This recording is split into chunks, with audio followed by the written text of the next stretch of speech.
Hello, everyone. I'm Josh Rackless, and welcome to Entertainment 411, your weekly insight to the people who work in the Canadian entertainment industry. Our goal is to shine a spotlight on those who work in front of and behind the scenes. And in today's episode, we're chatting with the cast of the feature film Juliet and Romeo, which will be released nationwide in all theaters on May 9th, 2025. Let's take a look at the trailer, and then we will welcome Alex Grech, Parker and Zac Bellward to the show. I saw you. You were fighting with the Montagues. And you? Juliet, Daughter of Capulet. They say the world is spinning round, but you come along and time slows down. I should properly introduce myself. I'm Romeo. I knew that my heart would never beat the same. Did you not see the look in her eyes? She's changed. It takes a mother to know. are you kidding me?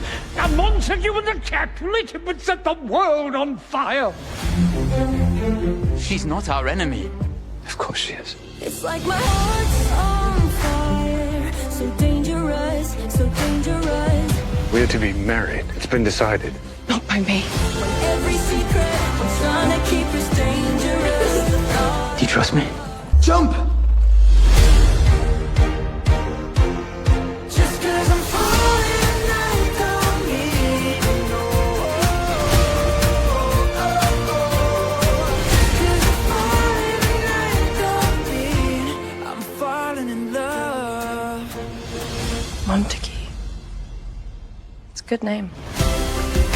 In a different life, maybe love could be your only guide, just not in this one. I'd rather die than live without her. I'm more than the crown I wear, and war with a You will stand with this family, or you'll stand alone. I'm more than the role I play. You will be the Capulet you've been raised to be. This mask I wear. We're running out of time. Tick-tock, time You're is playing with life and death. This isn't how our story ends, I promise you that. I'm sure that Romeo knows that tonight I dreamt him.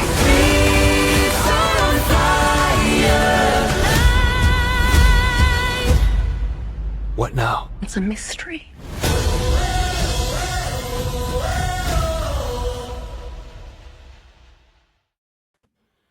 Wow. All right. Well, here we are with three members of the cast. Welcome, Alex Max? What can I speak? Alex Grech, Parker, and Zac Bellward. Can everyone hear me? Yeah. Yes, Yeah, absolutely. You guys, before we started, you were admiring my microphone, so I just want to make sure it still works. I don't want to make you jealous and everything, but Still great. so we invited you all on. Today's show was going to be featuring people with nice hair. I did not get the memo, but I'll try to make it through. You all look good. And are you all Canadian? No, actually, I'm Australian originally, but I've been based in New York City for the past 5 years. Oh my gosh. Is that the place to go for acting? Like if you're Australian? I mean,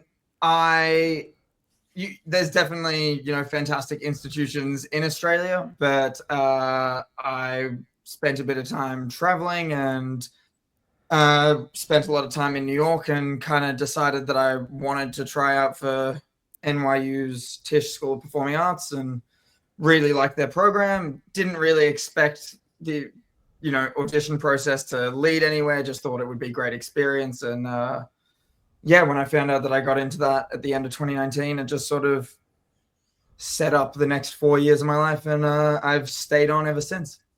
Oh my gosh, they called your bluff. Have you Yeah, they did. have you been working have you been working on your like American accent like Hugh Jackman, like I'm Wolverine, but then if he talks normal suddenly he's Australian again? Yeah, that's always a fun one in auditions, particularly when you go and they're like, can we hear a general, like your general American dialect?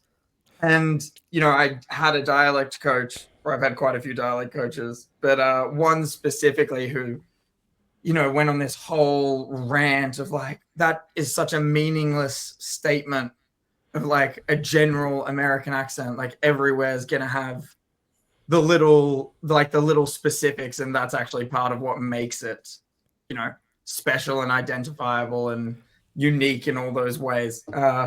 So in that way, no, I don't really have a like general American dialect. I would kind of prefer to just work on them specifically based on whatever the role is kind of calling. Oh, very nice. And then Max and Zach, are you both Canadian? Yeah, both Canadian. Both Canadian. I'm have from you- Edmonton. We do also have to do dialect training there because we sound like this. So they don't want a lot of actors sounding like that on set. So yeah, no pucks going Bardowski on certain tapes. Yeah. No, you can't be. Why. That sounds so attractive. I'm loving it. I'm saying. See, now Alex thinks that's an American accent. He's going to go into his next side. He goes, here's my general American accent, eh? How's it going? You wore off on him. That's something you need to be too worried about. All right. That's all right. So this is like, I guess sort of like you shot this in Italy. It's like an international production of some sort. Yeah, shot in Italy. We were there for I think it was like three and a half months or something like that. Yeah, I mean, it's a fantastic time. Really, like truly. Nicer than Edmonton. Yeah. Uh-oh. They're gonna remove your key to the city in Edmonton now. You're like, wait, what? What'd you say? Oh no. No. It's Edmonton's awesome, I'm sure. But did you? Okay, so is everybody trying to do a British accent in this then, or what did y'all choose to do? We were set with Mid-Atlantic. We worked with Elizabeth Himmelstein, who I believe, like up until a few years ago, had one of the highest amount of award mentions for like her assistance in films, which I don't know. That was just a fun fact that my partner brought up to me, and I was like, "Oh, damn!" So she was fantastic to work with, but the general tone that people were going for is the Mid-Atlantic. Cool. And what is, I guess, starting with Alex, what is your role in the film? Yeah. So I play Tommaso, who is an original character for this film musical, for this feature film musical, and I'm the younger cousin of Romeo and Mercutio, adopted cousin of Mercutio, and kind of in the league with my fellow Montague brethren.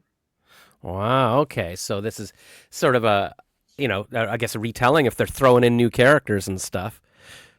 Well, there's new characters. There's also the expansion of characters that are just sort of mentioned by name in Shakespeare's classics. Okay. Rosaline, for example, is mentioned by name, but actually given, dialogue and purpose and backstory and a place in this world, in this retelling.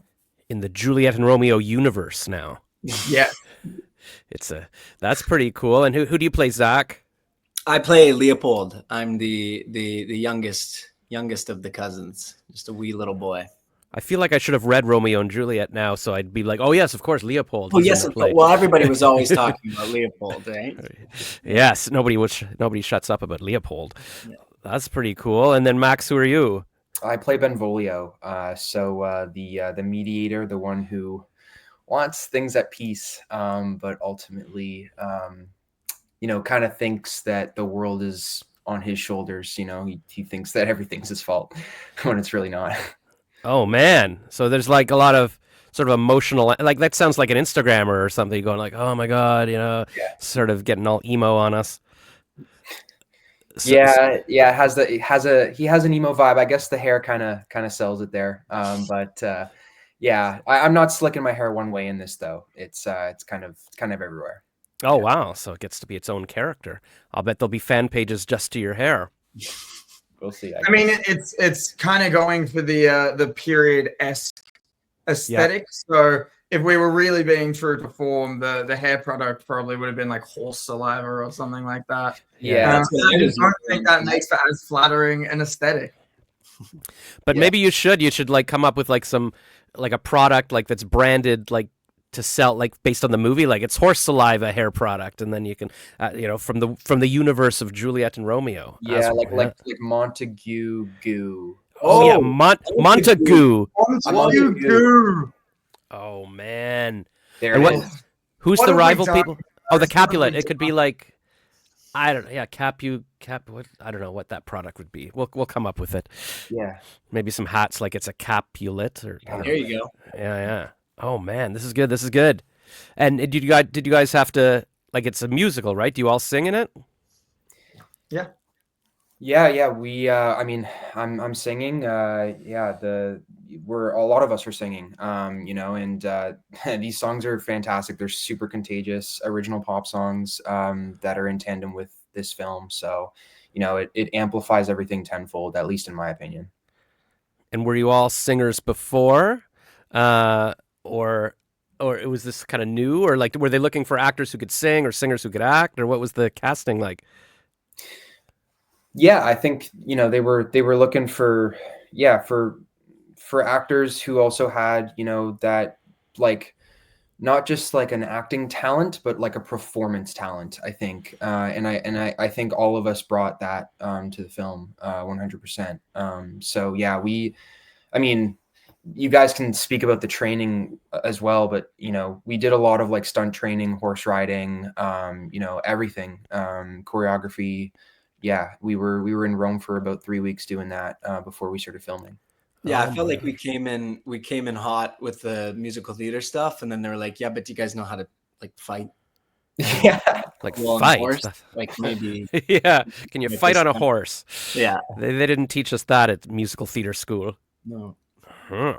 Although sometimes wouldn't they teach you like sort of stage fighting in theater school or something? Yeah, stage combat for sure. Cool.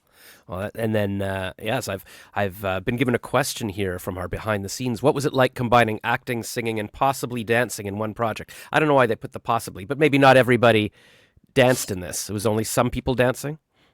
We all danced. Okay. Yeah. All right. Well, that's cool. Do you dance on TikTok? Are you known for your dancing? I used to, but now they're kind of cringe, as they say.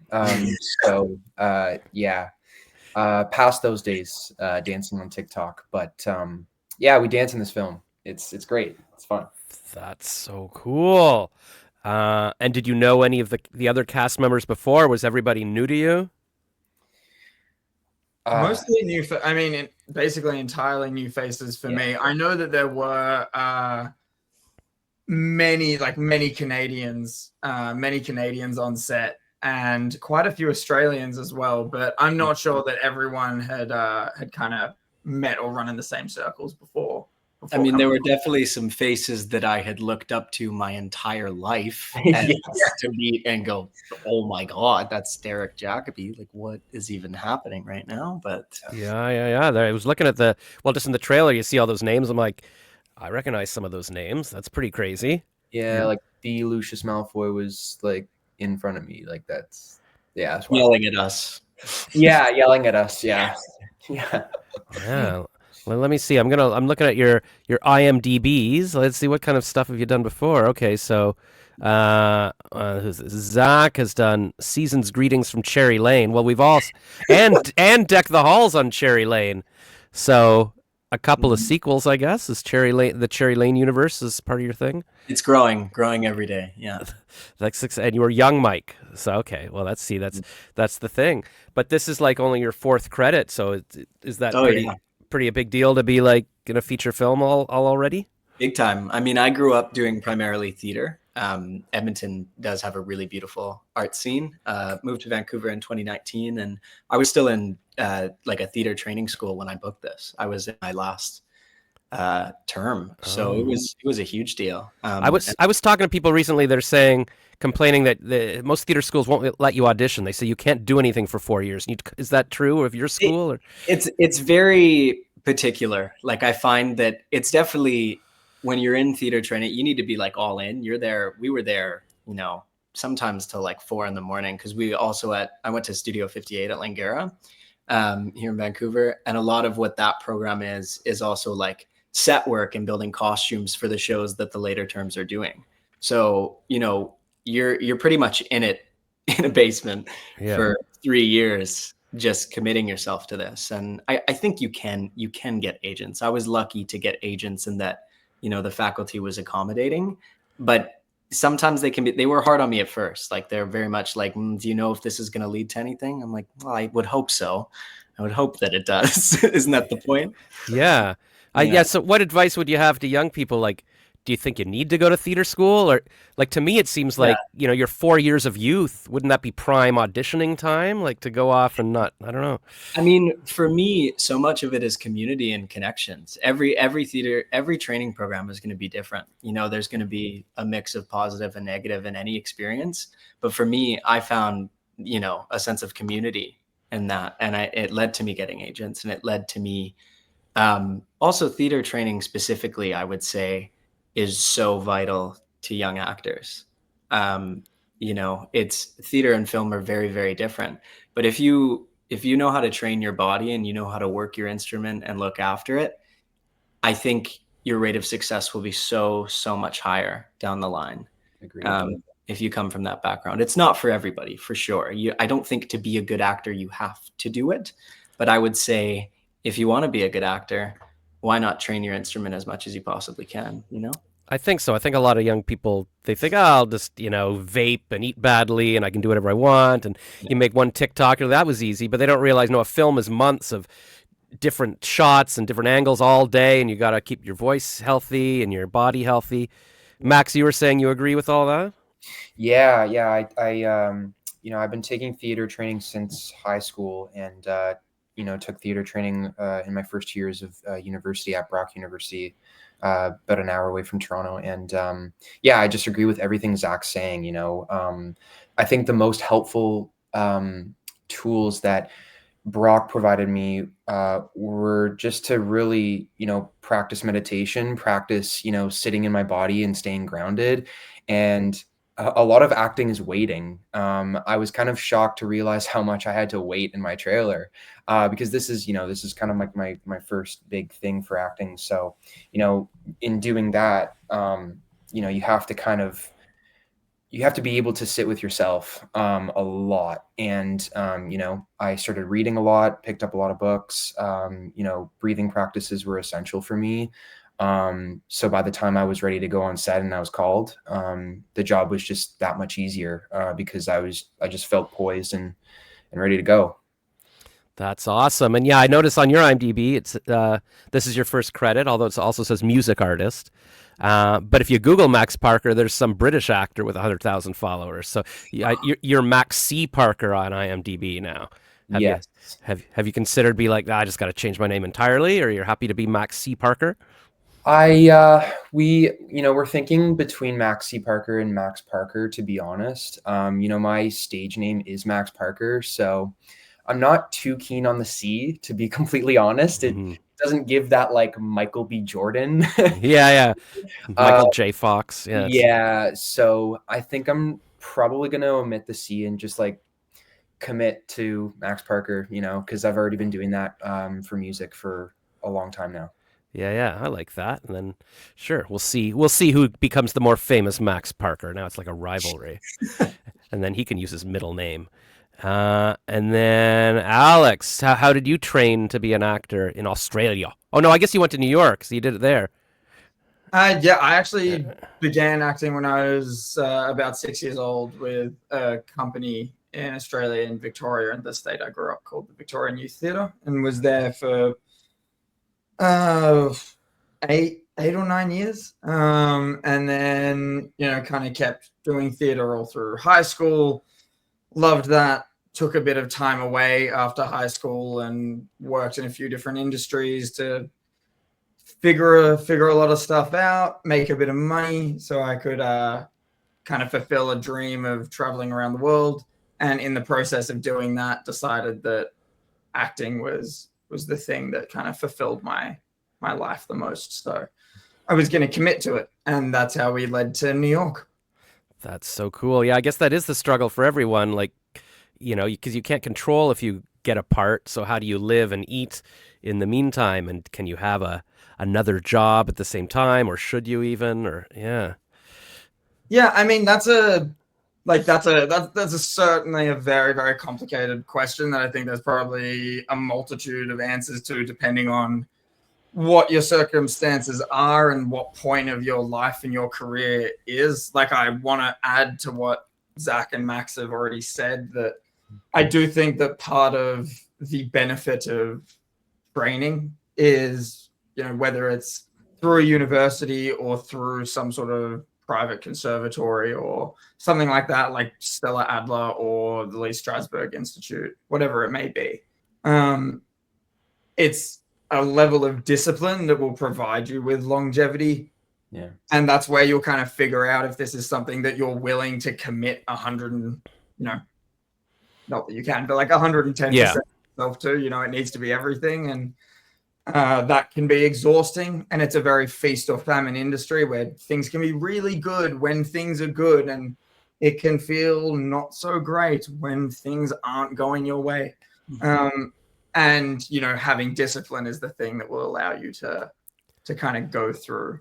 And I guess once you develop the skills, there's lots you could do with that. Like, okay, maybe you won't get a feature film right away, but you could be doing like performing at Disney or on a cruise ship or, in a play in Stratford, Ontario. Like, there's all this stuff that those skills would allow you to do that you could still sort of make a living acting, I would think. Yeah, absolutely. I mean, personally, I wish that there was more lucrative opportunities in the theatrical world.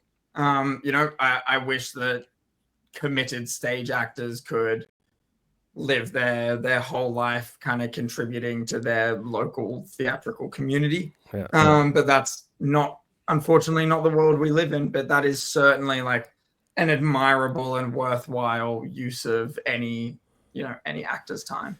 Yeah, I think that's why even Shakespeare was writing for royalty or whatever, because to sort of get commissioned to do things. Or I don't know. I don't know what he was doing. But even Da Vinci was painting for people. You got to sort of do what you got to do. Did working in Italy influence the preparation and the style of the movie, or was that just because there was a castle there? Or there were many castles. But yeah, I mean, it's certainly for me personally, it made the process of kind of immersing yourself in the world of, actor versus character, like that immersion was immediate. You kind of put the costume on and you arrive on these incredibly designed and constructed sets, designed and built by Dante Ferretti and his team.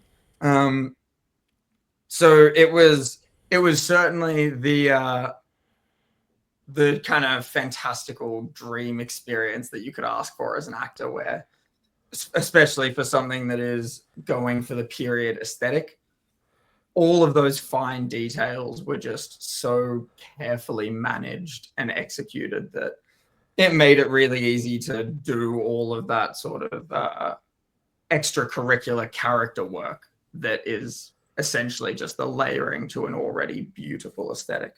Yeah, that must have been nice to not just have to be in front of a green screen and be like, okay, you were in a castle. It's like, no, you're actually touching these old rocks and everything. It looked like in the trailer, at least two people sort of fall off like a roof or something. Did any of you fall off anything? Yeah, a bit of stuff. We were all kind of trained to do all of our own stunts, and during that process, our leading man, Jamie, injured his leg. And I was very fortunate to kind of get a tap on the shoulder and be asked if I would be willing to double as Romeo's stunt double and work with Jamie to kind of maintain the physicality of his Romeo throughout a lot of the fights that, because of his injury, he wouldn't be able to do. Oh my God. And that was a fantastic opportunity. But in both my fight as Tommaso with Paris, played by Dennis Anders, and my fight with the same character, Paris, played by Dennis, as Romeo's double, in both of those fights, he's a very large man. He kind of picks me up in two different ways and launches me at one moment across a bedroom in a 14th century castle that we'd just been told we couldn't touch the walls or floors because they'd done, these tens of $1 million reconstruction of the frescoes in there. Yeah. They were like, yeah, these frescoes are more valuable than anything you'll ever own, mate. Than your life. Touch the walls. And, Dennis and I were like, okay, cool. We had this whole choreography sorted out, but I guess we'll rejig that. And one of the rejigs was like, okay, I'm going to pick you up and I'm going to need to throw you a little bit further, which means I'll need to throw you a little bit harder. And I was like, all right, man, let's do it. So, there's a few of those. The other occasion is, the main bridge in Verona, where Dennis launches me across the bridge onto the cobblestone, which was also a lot of fun. Oh, wow. All right. Well, I'm glad you all survived. That's pretty crazy. I hope Italy has a good healthcare system. And I've been asked to ask, can you share a behind-the-scenes moment that captures the spirit of making a musical? I wonder what that would be, but I guess... yeah, is there something that maybe we don't, we weren't there for the behind the scenes, but it's a musical is a very special kind of movie. Was there something that happened? Did everybody break out into song during lunch or something?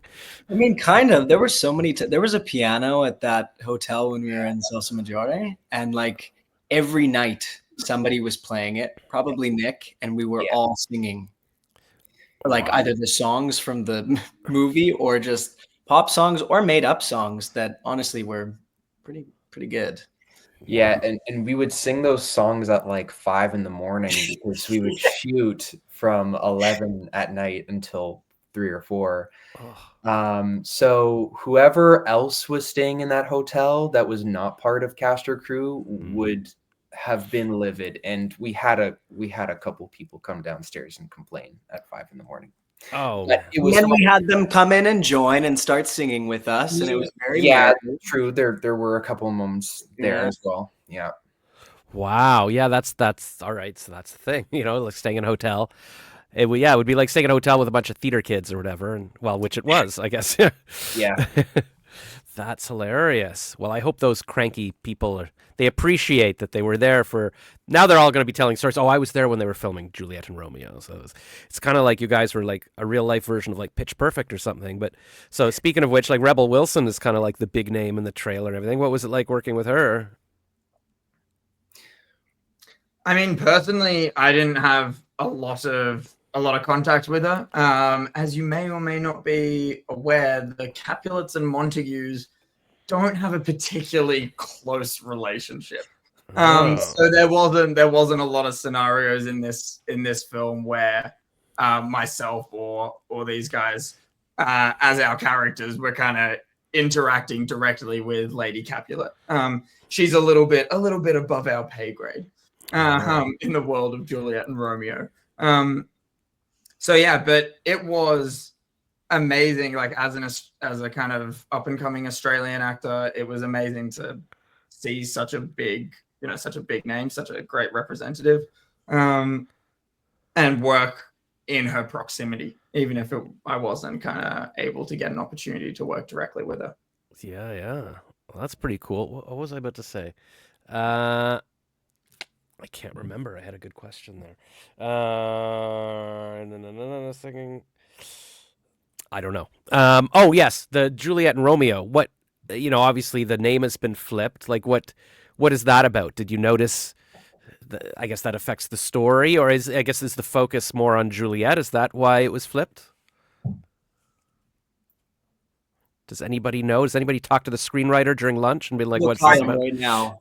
Yeah, exactly. yeah. Quickly, let me check. Yeah. My foot in my mouth. No, I think it certainly leans towards. I don't know if I would say that it's centered around Juliet, but we see the world more through Juliet's perception of it. She's certainly a far more empowered version of the character than I've ever seen. And as we were kind of mentioning before, the world itself is a lot richer than Shakespeare's version. Shakespeare's version is very focused on the lover and the tragedy of the lovers. Mm-hmm. Not that this story isn't centered around their love, but it is centered around the way that their love develops in the complex world that they themselves exist in, and the kind of juxtaposition and conflict that they themselves have to fight with between, familial responsibility and passion. Wow. Well, it is not easy to say familial. So, I really tried. I tried my best, and I just decided I was going to soldier on through it. Just power through. Nobody really knows how to pronounce that. Okay, so we do have a couple of promos for the movie. So why don't we whet our appetite? That's probably not the right expression, but why don't we watch those, and then we can discuss that. Hello, I'm Rebel Wilson. I'm Jason Isaac. We're in a film called Juliet and Romeo. Some might say it's the musical event of the summer. It's out on Mother's Day. Hi to all the mothers out there. If you like love stories, if you like musicals, this movie's probably for you guys. So go and have a lovely time. Treat your mum, treat yourself.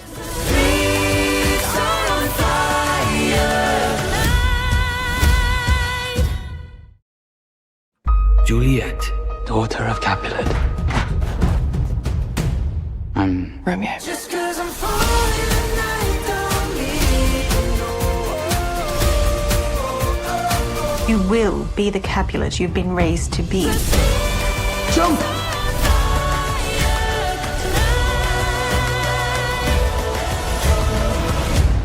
what now? It's a mystery.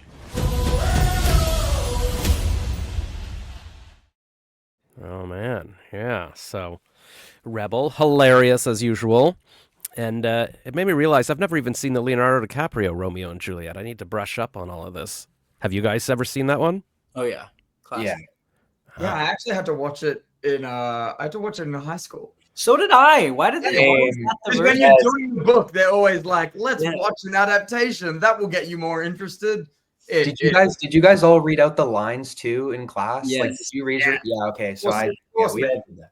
Yeah. Except you're still following the punctuation. That was something that that I didn't really understand until I did a classical course through NYU's Classical Studio. And the guy who runs that course, Daniel Spector, is fantastic. But he was kind of talking about how every different printed version, there's obviously an editor who goes through and adds all the punctuation so that, it's grammatically correct to them as a reader, which is never how it was kind of anticipated. So a lot of the times when it's taught in schools, you're kind of taught it and reading it with this regular, grammatical structure that didn't exist for the original piece and isn't how, you're meant to really interpret it, because all of those commas aren't necessarily representative of breaths, but more like a pause or a switch in an idea. Oh. Because is that movie? Well, I guess because the original the play is in iambic pentameter or whatever. It's in this sort of, we don't speak like that, so it's very hard to speak and even understand. But was the Romeo one? I guess, did they tweak the dialogue, or are they actually speaking the play? For the DiCaprio film? Yeah, sorry, that's what I'm. Yeah, but yeah, I believe they do a little bit of both, where they're mostly in verse, but they have a few little breakaway moments, which is how a lot of people now interpret it, because they might need to cut some stuff or get some information in earlier, because they might want to turn a 5-act play into a 2-act play, and you just you have to make sacrifices somewhere. But you bring up an interesting point with iambic pentameter, because I think that's another part of this film, of this interpretation, that I'm really excited for, is this use of the songs as a method of modern day poetry, where iambic pentameter was structured the way it was to kind of be this representation of the inner working of the character, not necessarily what they were literally saying, but more what their mental process was while having a conversation with someone. So you could kind of use that poetry to get a lot more information about a character than you could from them simply giving a line delivery of he's up in the tower. And in this version, we're obviously using the music as this built-in feature of the world. that provides the same level of, in-depth connection with the internal state of all these characters and the city itself. Interesting. And I guess I'm not a musical expert, but I feel like some musicals will have talking and then a song, and then some musicals are just singing all the way throughout. Is this a combination? Like, is there speaking and then singing? They're speaking, but it flows like beautifully. Yeah. Like it really it's sort of seamless transitions between them. I'm very impressed with the way that they put it together. Yeah, I thought the edit was fantastic too. I agree with Zach there. There was never a moment where you kind of would tilt your head and go, oh, like it doesn't, like it just felt right all the way through. The soundtrack, we have a lot of songs on the soundtrack. So, it filled out like, the whole runtime of our movie. So yeah. And what Alex was saying, with, how the songs kind of are, I said in another interview, but, the songs really are, we're not just singing the songs, like, these are also, and they're not just lyrics, they're actual words, that you can kind of utilize internally. So, when you see the film, when all of us are singing and when there's footage of us singing the song, it's as if we're reciting a monologue as well, but it's just a different, just a slightly different performance of what like a classic monologue would be, except we're really thinking about what we're singing and what we're saying. Because, you like sing in the shower, and it's like you're kind of just like singing lyrics. But for this, it's focused, and, you can really feel what these characters are going through.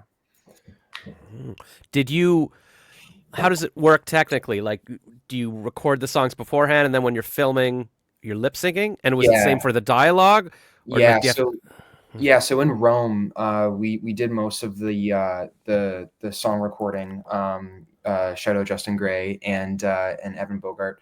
When we would go to set, we would have the songs playing, in background while the camera was running, and we would have to not only lip sync the words, but Tim, our director, would actually tell us to sing it like at the same time as the audio was running, because he wanted all the specifics.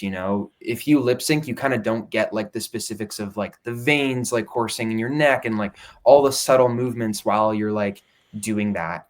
So we really had to commit to that part and really sell that part well, and I think all of us did a fantastic job. There are a lot of voice cracks, a lot of times singing at 4 a.m, but outside of that, Yeah, I'd like to hear the recording on the set, like to hear what it actually says. It's like, when they leak those things, this is what Britney Spears sounds like when she's not, it's like, what? I don't want to hear it. Yeah. Yeah, we'll leave that part You out. can hold on to that, Josh. All right. I'm good. Yeah. I'll just leak it to TMZ or something. Make some cash out of this show. Zach, I just noticed James Dean behind you in a couple of posters. Is he your like inspiration? Is that who that is? Oh, yeah. What? Who put that there? No, big inspiration for me. I love him so much. I got 2 of them on my wall. 3 actually. Yeah, I feel when I was very young, I got very into those movies, and I grew up watching a lot of older movies, and I was like, you'd see all these sort of men that weren't really emoting that much. It was very like kind of like, how are you? Yes. And that's very nice. That's very nice acting. There's nothing wrong with that. But then you see James Dean acting, and it's like, what is this guy doing? Like, watch it. I can only imagine what it was like to watch him break into the industry at that time. You can even see it with the people working on set with him. Like the other sort of leading men are like, what is this guy doing?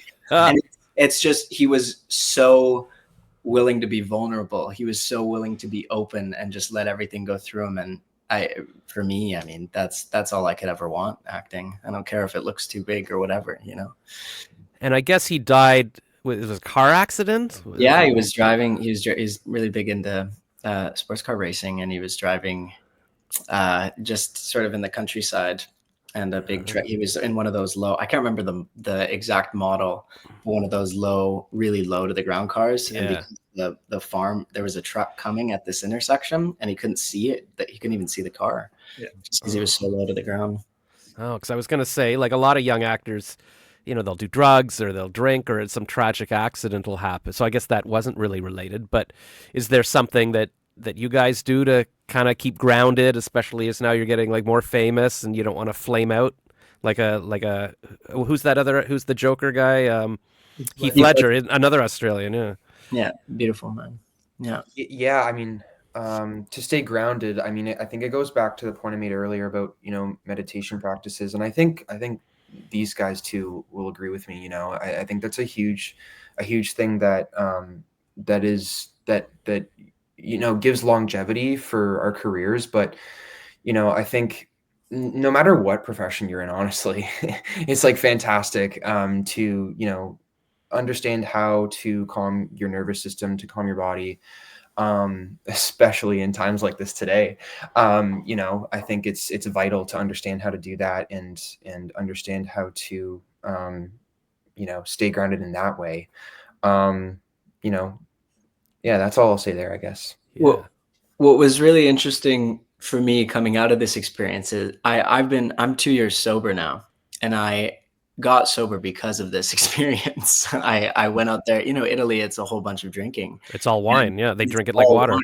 It was amazing, but I got so swept up away in that. And I already came from just a background of alcoholism and a lot of issues there. So it was a huge wake up call for me working on this project with people who I have admired and respected my whole life, to really just, okay, if I want to do something here, I need to take care of myself. Like, yeah, a lot that I want to do. And like, it's not a crime to party, but for me, I was so focused on numbing, like I wasn't allowing any of that. And so what really helped me in that, and actually Rupert Graves was a big part of this, is Max and I would go on runs with him. Yes. We went running through the Italian countryside a lot together. And, that sort of started this journey for me of, not only taking my emotional health seriously, but my physical health as well. And I would say that's been a huge asset for this career. Oh, it's everything. It's like your body is your business, like literally. Like you can't screw around, especially for acting. Yeah. And in terms of social media, like as you grow and stuff, do you guys, do you have to promote yourselves on Instagram and TikTok, or are there barriers you need to put up, like for privacy? Yeah. I mean, that's such a confusing one. I mean, I'm a musician first. I've been doing music for a long time, and in that form of entertainment, you really have to be on, and it can get super tiring and taxing.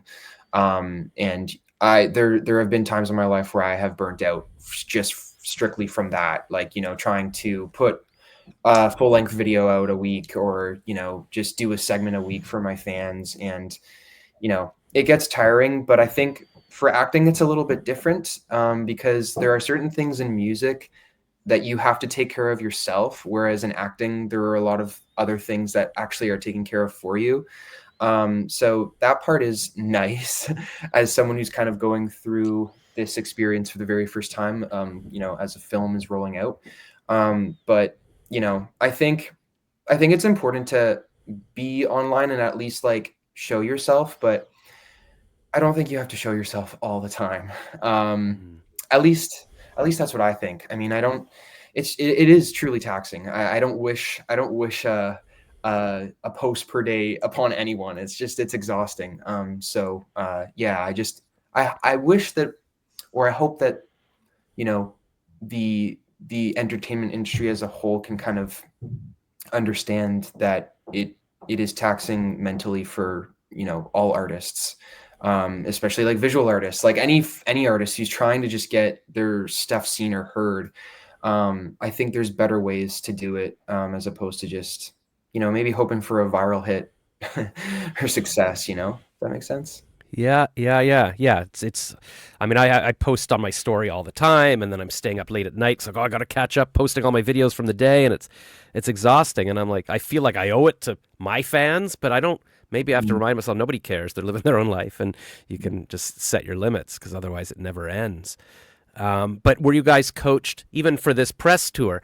Like this movie kind of reminds me a bit of the new Snow White movie, and because there was even a line in there where she's like, "You're the Capulet you're meant to be," and it's kind of like what Rachel Zegler was saying in press tours, like I'm supposed to be the leader I was meant to be, kind of thing.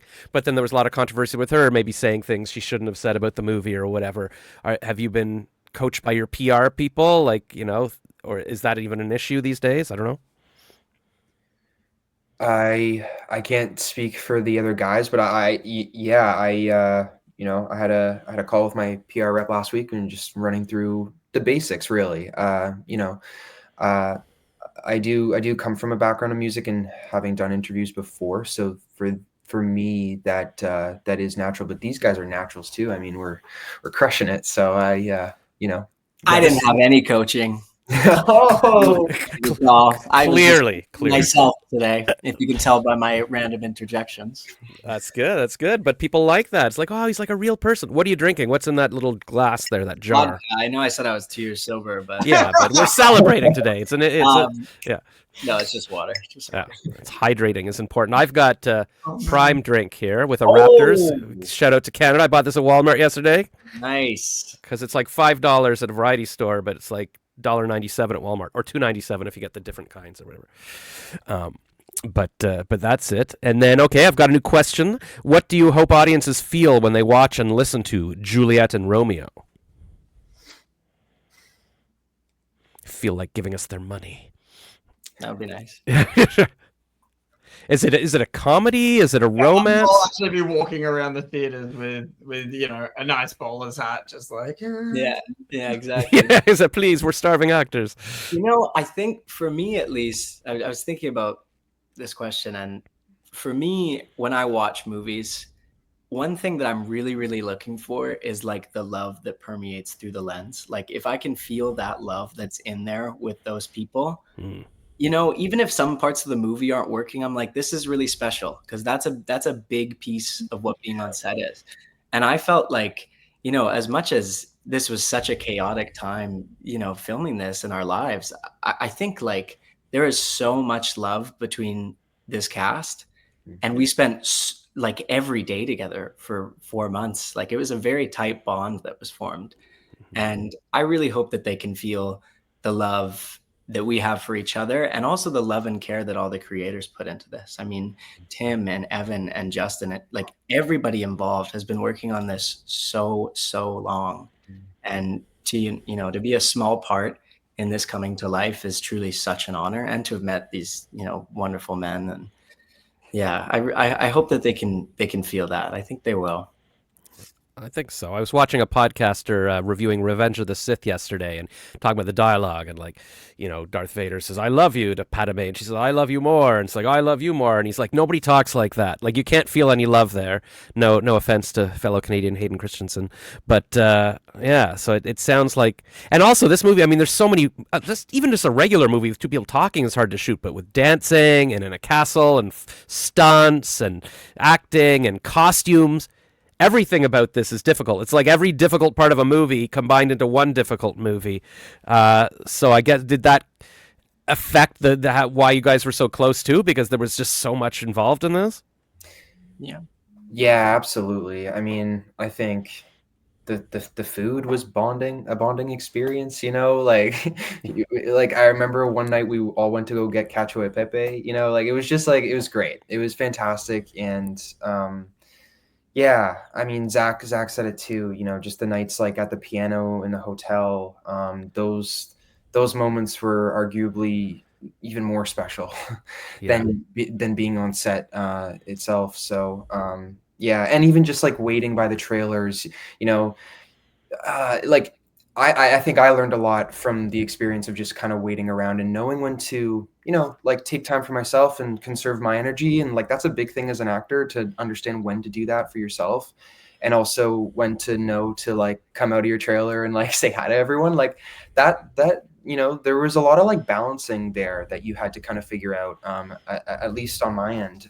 So, I think there were a lot of like cool things that I learned, like just apart from filming itself. But we were all very supportive of one another. At the end of the day, we were just all happy to be there. And it really did feel like, I've said this a lot, but it feels like, feels like going down the green Mario pipe and like grabbing all the gold coins.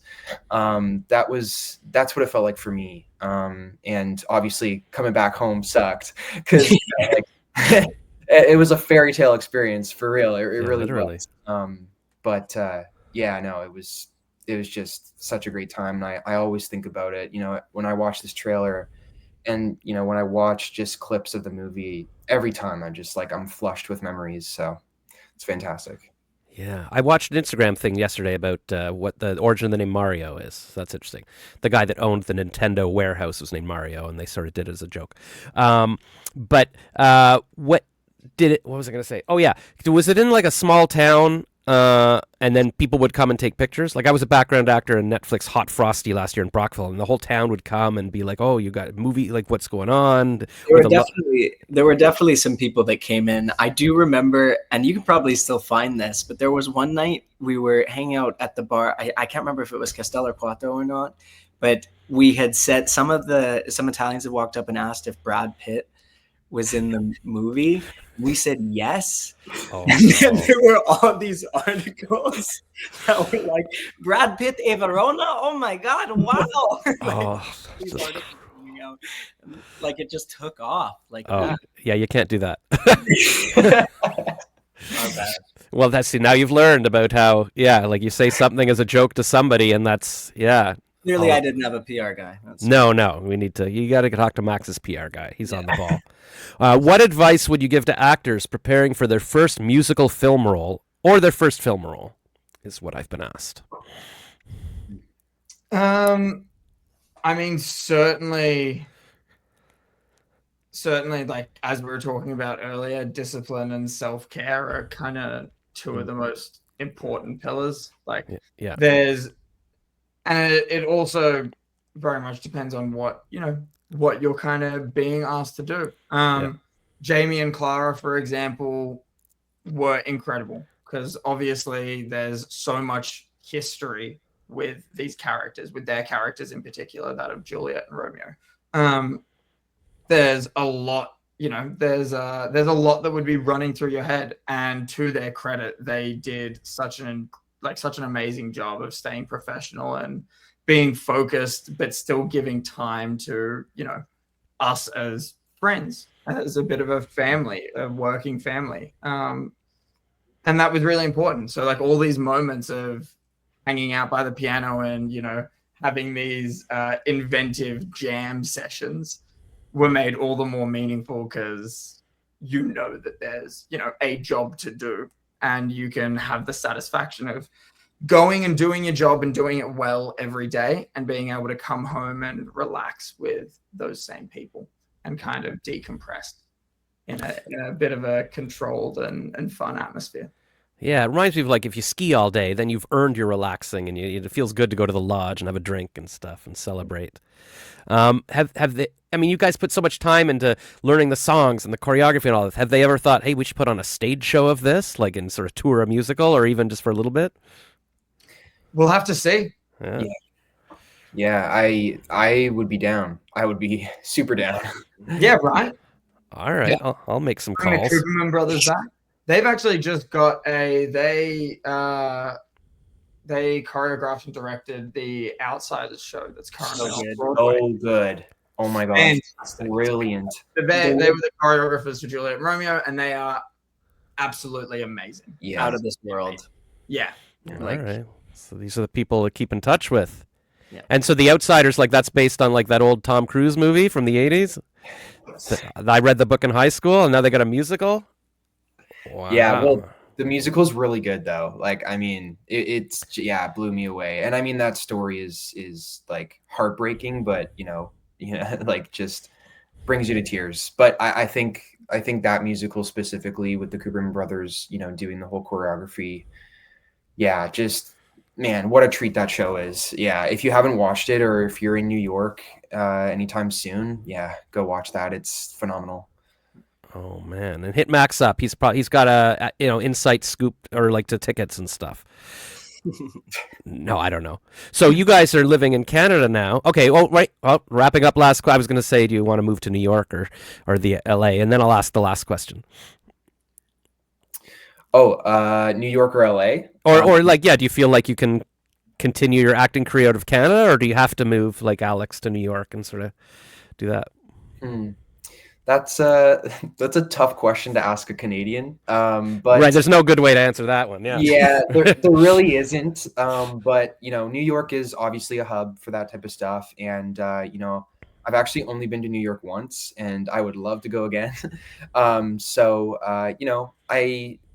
I could see myself maybe being in New York. I mean, rent is crazy there, but it's possible. Never say never, I guess.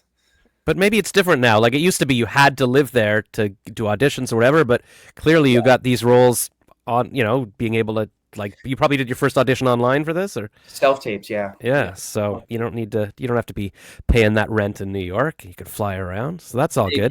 You can come to Vancouver. Rent's really cheap here. So yeah, I hear it's very cheap to live in Vancouver. Oh my goodness. All right. Last question. Who are your mentors and why? It's such a loaded question. It's a very long list. All right. So maybe it should be a whole other episode. This will be a teaser for the next podcast. Yeah. I mean, honestly, there's like professional inspirations in terms of some of the characteristics we were talking about. Like Ian McKellen for me is someone who I've always sort of admired, his longevity and his ability to kind of remain relevant, both with committing himself to a lot of classical theater, which he has throughout his life, but also staying present in a lot of film roles. And Derek Jacobi of the same class of actor who is, proven through their life that they have a longevity in this career and in this industry. But on a more personal note, honestly, I deeply admire my family and the kind of fellow artists that I got to meet and work with on this project, because it was amazing to not only be amongst such established actors like Jason Isaacs and Derek and Rebel, but to also meet like-minded individuals and like-minded performers who were at similar points in a career path, if not, a few years within that, all sort of striving to get to the same goal of, having a long-lasting life as an actor. And that was inspiring. And I'm incredibly grateful for it. And Zach, obviously James Dean, but anybody in your personal life that's been like your Obi-Wan Kenobi or whatever? Yeah, I've been very lucky to have quite a few different mentors over the years. One to name in particular, he's known me since I was, I think, probably 12 from acting in a one-act festival. Scott Swan, he's a veteran Canadian theater director, an actor, and he was a big reason I came out to Vancouver. And we still grab lunch as often as we can, talk about the work, talk about life, and the amount of knowledge that he's imparted onto me is just astronomical, and just his presence as a person. He is so I just have such a deep love for that man and the life that he's created for himself and how much he's willing to give to the world around him without being a huge name. He is a pioneer of what Canadian theater is. And I think maybe he doesn't get enough recognition for that. And deep love for that man. Awesome. Charlene, if you're listening, we got to get Scott Swan on the show. There you go. All right. And Max? Yeah, I think similar to Zach, just kind of having a mentor from when I was young. When I started theater, at high school, theater was actually my only ticket to actually get into this high school, because it was an arts-based high school, and I didn't want to do music because it was classically trained. So I actually it was serendipitous. I kind of just fell into it. And my theater coach all 4 years, Mr. Gregory McGrade, yeah, he was my first ever mentor, and he just his demeanor, the way he would hold himself, he was just always so calm, so considerate. You know, he put enough trust in me to be, you know, the leads in, you know, my grade 11 and grade 12 plays that we did for the school, and you know, he gave me enough confidence, honestly, to keep going. And so that would be my first. And then I'd say, honestly, Rupert Graves was a huge mentor for me while we were in Italy shooting. Yeah, that man, someone give an award to that man, because he's awesome. And he really made me open up a little bit more. I think for a while I was there, you know, I honestly for a good few weeks, I just really didn't know, like, if I was like doing enough, or like just kind of being myself enough. And I kind of needed a bit of a bearing, and I think like I needed a compass a little bit. And I think Rupert kind of became that for me. And when we started going on runs, and I think Zach can attest to this, I was able to just kind of see my life a little bit more clearly, and what my role was in this film, and what exactly we were put here to do. So yeah, I would say Rupert was a huge mentor. Obviously, I wouldn't be here without my agent either. You know, she's been phenomenal. Yeah, I'd say that's about it. That's great. I think we just heard your Oscar winning speech, but yeah, I think that sums it up. Just going for a run in the Italian countryside with your mentor, who's teaching you about things. And I just looked him up. He was in A Room with a View and all these classics. Like that's what life is about. Like talking to good people, learning from them, taking care of your health, getting out in nature, clearing your head, getting off your phone for a bit. I love it. All right. Well, thank you so much. Everybody go out and see the movie for Mother's Day. And yeah, well, I can't wait to see how this goes for you and all your future adventures. And yeah, I got to go listen to that soundtrack too. And then maybe I can get on TikTok and be like singing and dancing to it. I will be waiting to see that. Yeah. So, no, now that you've mentioned it, I'm going to be hanging out for it. All right. Yeah. Well, I've committed to it, I guess. God help me. Oh, all right. Well, thanks, guys. And now we're going to go to our cool theme music. Thanks, John.